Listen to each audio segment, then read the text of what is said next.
I'm going to give you 5 things that really surprise new parents after birth. Number 1, after pains. And after pains are the cramping that happens for women is that uterus starts to really contract and starts to shrink back down to its normal size.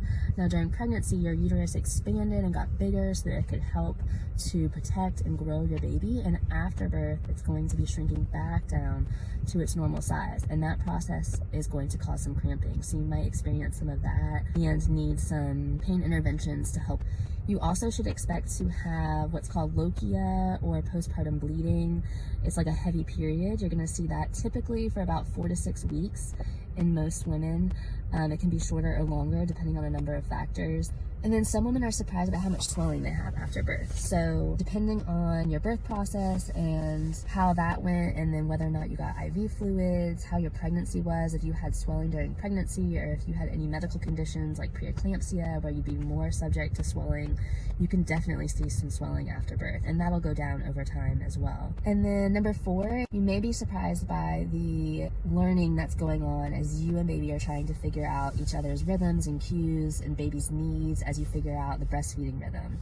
And so I really encourage you, those first 24, 48 hours when you're really in the hospital and you have the care of the labor and delivery and the postpartum nurses, to use as much support as you can while you're there.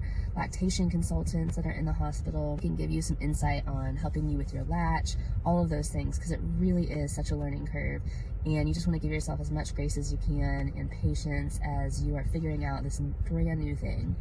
And then lastly, people can be very surprised by how many people are involved in your care. And you want to remember that you're no longer just one patient. After you've had baby, you're actually 2.